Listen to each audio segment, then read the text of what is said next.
పూర్తిగా అయిపోయిన ఇళ్ళకి 20,000 అందిస్తుంది అంటున్నారమ్మా. 20,000 ఏ మూలకి వస్తాయి?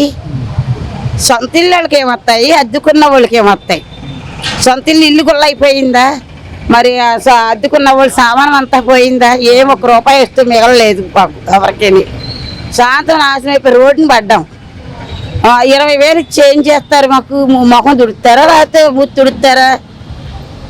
అంతేగా అమ్మా. మాకు ప్రభుత్వం ఏం చేసింది సాయం? మిగిలిన వాళ్ళు బయట వాళ్ళు అందరూ మాకు పొట్లాలు ఇస్తే అవి తిన్నాం మేము. ప్రభుత్వం ఇచ్చినవి ఏం కాదు అవి కూడా ఏ ఇంటికి సరిగ్గా అందలేదు. రోడ్ల మీద ఉండి విసిరారు, ఏదో బేకారీలకి ఇస్తున్నట్టు. మాకు ఏమీ సరిగ్గా అందలేదు. ప్రభుత్వం ఇచ్చినవి ఏవి కూడా అందలేదమ్మా మాకు. ప్రభుత్వం ఇచ్చామని చెప్తున్నారు. మాకు ఏమి ఇచ్చారు?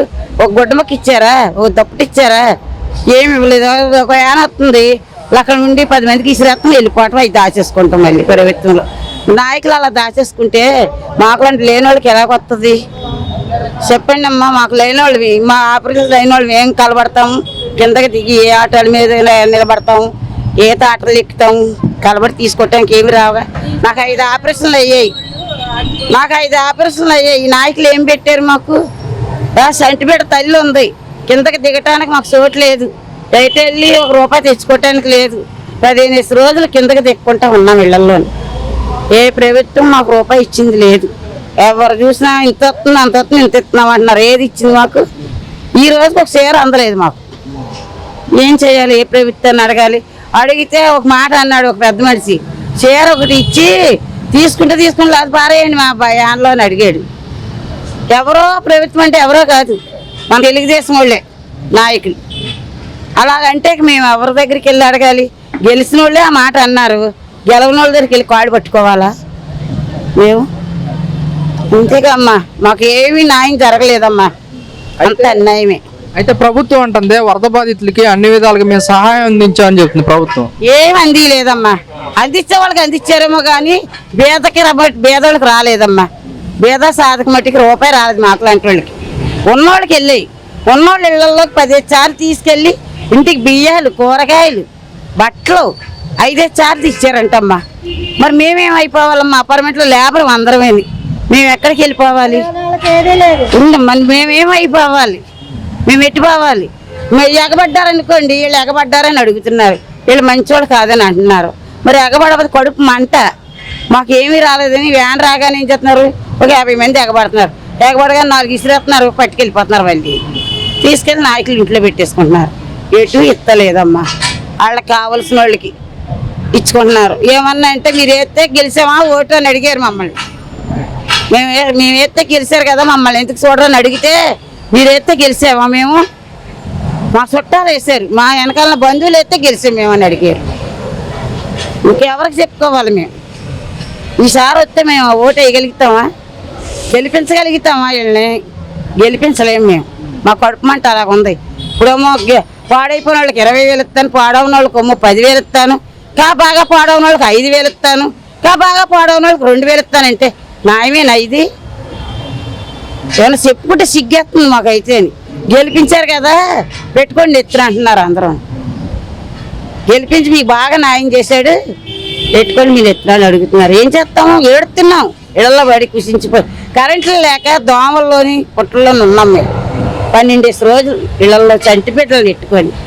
ఎవరు వచ్చారు? ఏ నాయకుడు వచ్చారు మా ఇళ్ళకి?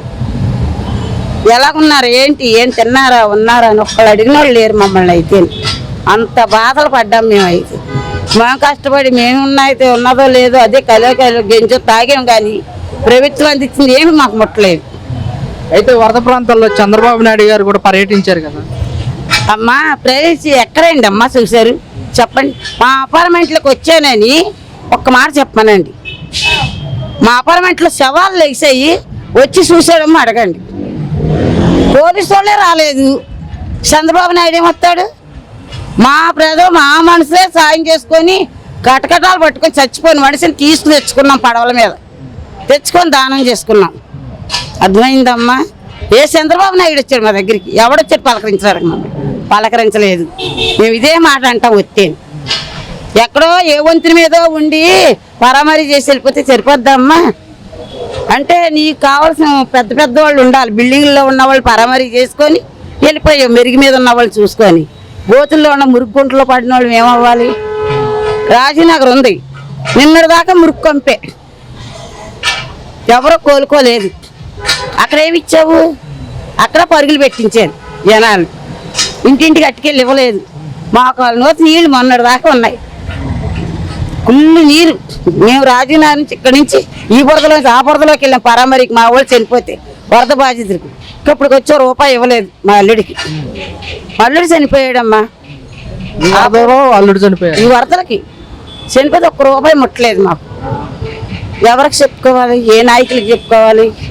వస్తాయమ్మా అంటున్నారు, చెప్తే వెళ్ళాలి కదా పైకి. కాగితాలు ఏంటి ఎప్పుడు వెళ్తాయి, ఎప్పుడు వస్తాయి? మా బీదలు పొట్టలు కొట్టి వాళ్ళు తింటమే కానమ్మా, ఏమి మాకు న్యాయం జరగదమ్మా, జరుగుతుంది. కాదమ్మా, ఇప్పుడు ఇలాంటి పరిస్థితుల్లో వాలంటీర్ వ్యవస్థ ఉంటే ఎలా ఉండేది? వారంటీలు వస్తే మాకు మంచి జరిగిద్దమ్మా. వారంటీలు రానత్తలేదు, వారంటీలు ఏ ఇంటికి రానత్తలేదు, ఒక్కరింటికి కూడా రానతో. బియ్యం ఒకటి ఇప్పించారని, టోరు బియ్యం, పురుగులు పెట్టిన బియ్యం 25 కేజీలు బియ్యముని, ఏదో నూనె ప్యాకెట్, 1 కేజీ కందిపప్పు ఇచ్చారు మాకు, ఒక కేజీ పంచదార అని. అవి తింటే బతికిపోతామా మేము? వారంటీలు వచ్చి అవి మట్టుకు ఇచ్చారు. మళ్ళీ వారంటీలు మా ముఖం లేదు, వాళ్ళ ముఖం మాకు లేదు. ఫోన్లు చేస్తుంటే ఫోన్ ఎత్తుతలేదు. వాళ్ళకి జాబులు ఇస్తే ఎత్తుతారు, వాళ్ళకి ఇబ్బంది ఎక్కడ ఎత్తుతారు? పాపం వాళ్ళే బెకార్లు చేసేసారు. ఈ ప్రభుత్వం వస్తేనేమో ఆ ప్రభుత్వాలు తీసేస్తుంది, ఆ ప్రభుత్వం వస్తేనేమో ఈ ప్రభుత్వాలు తీసేస్తుంది. ఏళ్ళే కాట్లాడుకొని ప్రజలను చంపేస్తున్నారు. ప్రజలు ఏం చేసాము? మేము ఓటు ఎత్తేనే కదా గెలుస్తున్నారు. మా ప్రజలు వేయకుండా పైకి వస్తారా? మా ప్రజలు కడుపు కొట్టి ఏళ్ళు తింటే ఏం బాగుపడతారు చెప్పండి? రేపు వదిలి మళ్ళీ వస్తారుగా ఓట్లకి, అప్పుడు ఏమని ముఖం ఎత్తుకొని వస్తారు? ఉన్నోడే వేస్తాడా? లేనోళ్ళు మేమా? బీదోళ్ళని ఎత్తేనే కదా. ఆ రోజు ఏం చేస్తారు? ఒక 500 చూపెడతారు, అమ్మ ఇదిగో 500 ఇస్తున్నాం ఓటే వేయండి అనగానే మేమేం చేస్తాం? ఎగబడి వేస్తున్నాం. 500 ఆశపడి 5 సంవత్సరాలు ఏలుబడి చేసుకుంటున్నారు. మన ఎత్తి మీద అప్పులు చూపెడతాం, మా పొట్ట కొడతాం, తింటాం. వాళ్ళ వల్ల మాకు ఏం సుఖం లేదమ్మా, సుఖం అన్నది పడతలేదు. చెప్పు, పసిబిడ్డలతో ఉన్నాం. మా పసిబిడ్డడు జ్వరం పడిపోయాడు, నేను 5 ఆపరేషన్లు అయిందని, నా పొట్టంతా కోసేసింది, పేగులు కూడా తీసేసుకున్నాను. నేను ఎక్కడికి వెళ్ళిపోను చెప్పండి? చూడాలి కదా, కిందకి రాలేము, ఏ ఆటోల మీదకి పరిగెట్టలేము. ఇంటింటికి వచ్చి అమ్మ ఇదిగో ఈ చీర ఇస్తున్నాను, ఇగో రూపాయి ఇస్తున్నా, ఈ బియ్యం ఇస్తున్నానంటే తీసుకుంటాం. ఇవి ఎక్కడో ఉండి కుక్కలకి ఎర్రేసినట్టు అమ్మ 4 చీరలు ఎర్రేసి, కేజీ బియ్యం ఎర్రేసి పారిపోతే ఎలాగమ్మా? అది కూడా వచ్చే ప్రజల్ని ఈ నాయకులే రానత్తలేదమ్మా. ఈ నాయకులే రానత్తలేదు, వెనకాల నాయకులు ఉంటారు కమ్మా, వాళ్ళే రానత్తలేదు. వాళ్ళ కుటుంబాలకు ఇచ్చుకుంటున్నారు తీసిపోయి లారీలు. సామానం కానీ ప్రతి ఒక్క వస్తువు కూడా మా పేటలోకి మట్టుకు రాలేదమ్మా. నిన్నగా వచ్చేయండి, నిన్న వచ్చిన సామాను మాకు ఇవ్వనివ్వలేదు. పోలీస్ స్టేషన్ దగ్గర కూడా వెళ్ళాం, అక్కడ కూడా ఇవ్వనివ్వకుండా పంపించారు. అలా పంపిస్తే ఏమన్నా అంటే ఎగబడుతున్నారు. మరి ఎగబడకపోతే ఏం చేస్తారమ్మా? అదే ఇంటికి తెచ్చిస్తే ఎగబడరుగా. ప్రతి గుమ్మానికి ఇప్పుడు బ్లాక్ ఉంది 32 ఇళ్ళు, 32 ఇళ్ళకి తెచ్చిచ్చేసాయి. అడుగుతారా ఎవరైనా? ఏమన్నా సొంత వాళ్ళకి ఎవరికైనా ఇచ్చుకున్న స్లిప్పులు, వాళ్ళకి 10 స్లిప్పులు ఇస్తే వాళ్ళే తెచ్చుకుంటున్నారు. మాకు ఏమంటలేదు. ఈ రోజుకి ఒక గుడ్డముక్క అందలేదమ్మా మాకు, ఎవరికి చెప్పుకోవాలి మేము?